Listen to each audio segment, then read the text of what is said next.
What's up with it, ladies and gentlemen? I'm your boy Q, that's your boy D, and this is the...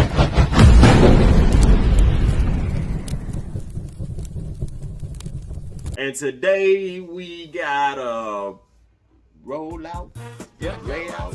roll out the red carpet because we gonna roll out got the three red carpet. big drops coming 3 weekends in a row. Yes, and some very, very big names. We got Jack Harlow. Mel Tech knows how to keep it a little secret. I don't wish for my success, I speak it.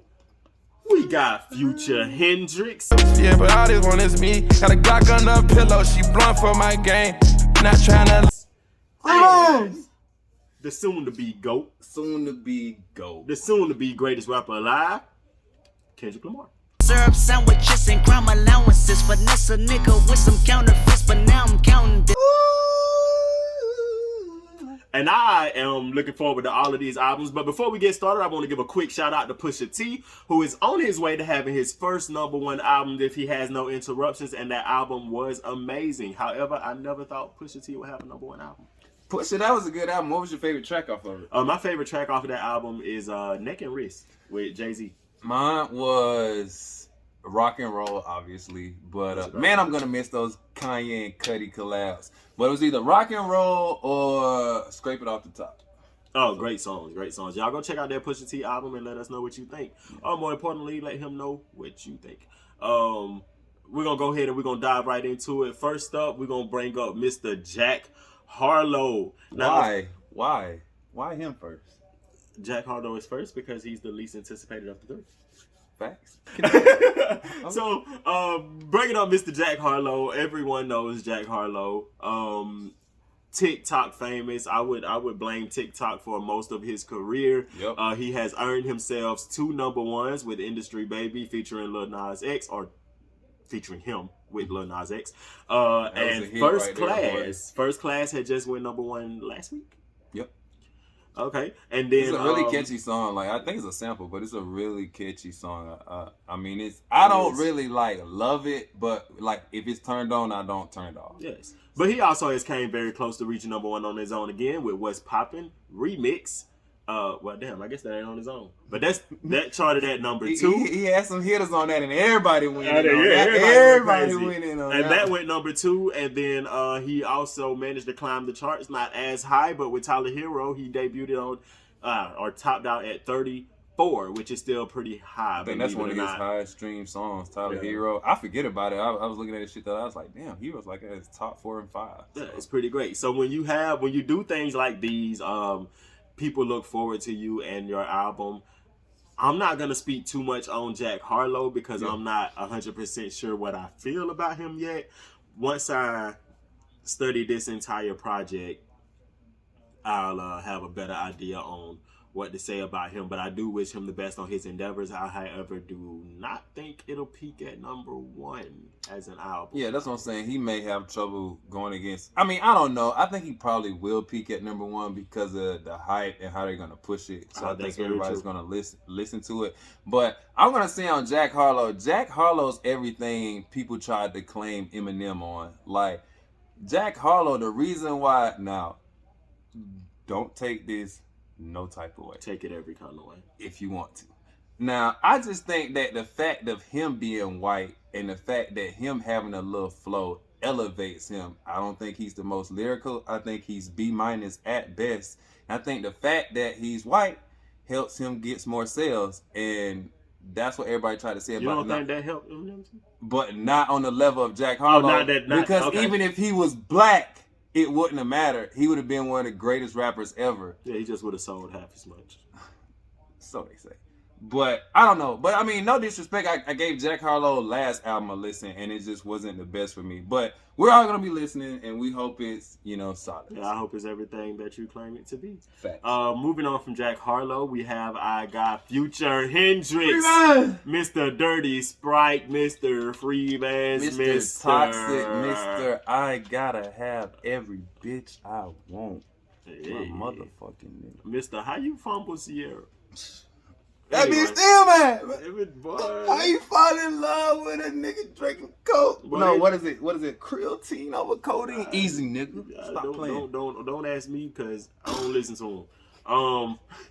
Nah. I don't listen to Future habitually. I'm excited though. I can't lie. I know the streets excited. I know that GQ just appointed him the greatest rapper alive, which I don't think is just like completely ludicrous. Like he's really like in the streets. I don't care what you say. Free bands and Young Boy over anybody. Yeah, and but the streets is not the only part of the world. That's facts. But and if we go into the streets, if we go to the numbers, he can't fight his way out of a paper bag when it comes to Kendrick. When it comes to Cole, I agree, but I'm not gonna lie, especially if you're a true fan of hip hop, if you stumble across Future, you gotta like something from him because he's really talented. His production's always great. He's great at choosing songs for his voice like usual, and he got nice flow. Lyrics be okay, like and he makes very relatable music, especially in the hood. So I know everyone's really excited to hear what he's got. We hear like Vori's gonna be on there, Kanye, Drake,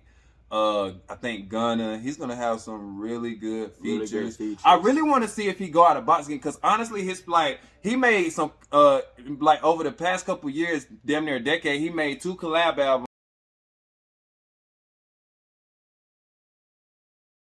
albums with one with Juice WRLD and one with Lil Uzi Vert that was like mid, and he made the soundtrack for Superfly that was mid, and then he also made High Off Life, which I think a lot of people like, but I just really could not get into it, so I don't want to call it mid. What about Save Me?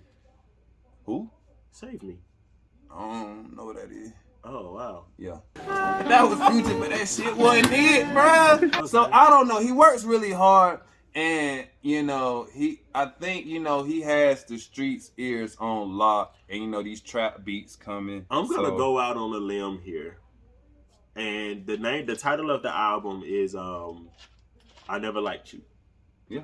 Fire album cover. Like if we just going, like I tell you this, a great album cover can elevate any album, bad, good, or great. A great album cover can help. So that album cover was fucking fire. I think this album will be a 2022 version of 808s and Heartbreaks. I think it's gonna be. This may be a top 3 album for Future. For some reason, I just think I'm really gonna like it, and I'm not a Future fan. I love hip hop. I feel as though I do. I was very into the interview with GQ. I thought it was very dope. Yeah. And I think this album, like, it did a good job of getting me ready for the album. Yeah, that's why I'm looking forward to it. So, Future, I hope you do great. I hope your numbers do great. I'm gonna be listening, and let us know if you want me and Daniel to do an album review on that one. Yeah. I know we will do one on Kendrick, but head down to the comments and let us know if you want us to do that one. Because Future would be a very interesting listening. And also, before we keep going, y'all like, subscribe, put the bell on. Y'all make us a part of y'all everyday life, because we're getting videos to y'all every fucking day. Every week. Well, not every day, but every week. Every week. Make sure you keep up. Moving on to the final one, Kendrick Lamar. The Future GOAT. This is. I don't think it's much to say because it's Kendrick Lamar. And I think we know as fans, Damn was a great project, but we all know that was his most radio friendly pop album ever. And I don't know if I want him to go back to that. Even if he does, I won't be mad. But I want some ADHD, some Good Kid. I want some of that, Kendrick, man. It's been 5 years since Damn. Half a decade, bruh. And people are starving. But I will say, you said you don't want nothing like it. But when Kendrick said, "If I gotta slap a pussy ass nigga, I'ma make it look sexy." Come on, man. That's gangster as fuck. Give me more of that. Give me more of that.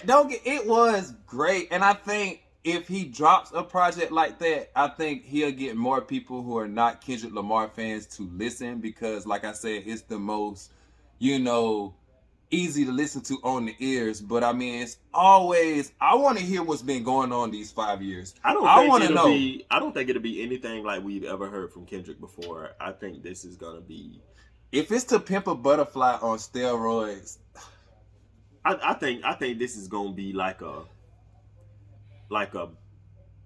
bitch move,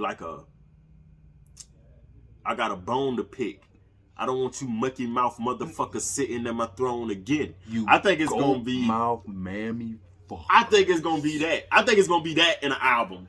To officially stamp who he is and stamp his spot as the greatest rapper alive, as the greatest rapper to ever do this, surpassing your idol, Eminem, surpassing my idol, Jay-Z. I think surpassing the late, great Tupac. I think this album will put Kendrick where he needs to be and where he wants to be. No ifs, ands, buts, commas, apostrophe, hyphens, semicolons. None of that. Backslashes, nothing. And it's so crazy to me, bro, because this could be such an iconic moment for like music. Because what if he does drop that album that has that #1 song that stays on the charts for weeks?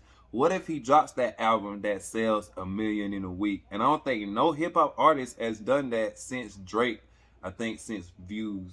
I think maybe. Don't get me, I gotta look that up. But what if it is one of those albums that even the Kendrick fans like, it's like, yes, he did it. Then that will definitely stamp him as the greatest rapper ever. And I would put him over Jay-Z. Like, because having, like, okay, 1, 2, what does he have? 5? I think he has 5. What you got? Section 80, Good Kid, Mad City, Pimp Butterfly, Damn. Oh no, young.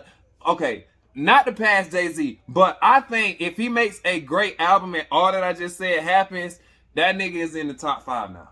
And like, you can debate me with that, at me, talk all your shit, say what you want to say in the comments, but I would put him past 5 Jay-Z. Flawless? I put him past Jay-Z and M. Not Jay-Z or M. Because of the content value. The content value is there. The content value is great, and he is still on a roll. He doesn't have the time put in that they do. But that's what I'm saying. He got to keep going if you're going to pass him too. He passed Biggie. He passed Biggie. Anybody can pass Biggie. Jack Harlow fucking passed Biggie. Oh, God. Come on, man. I'm not hearing this Biggie shit today. Bro. Come on, fam. You leave? All right, maybe Jack Harlow did. However, Biggie is not top 5.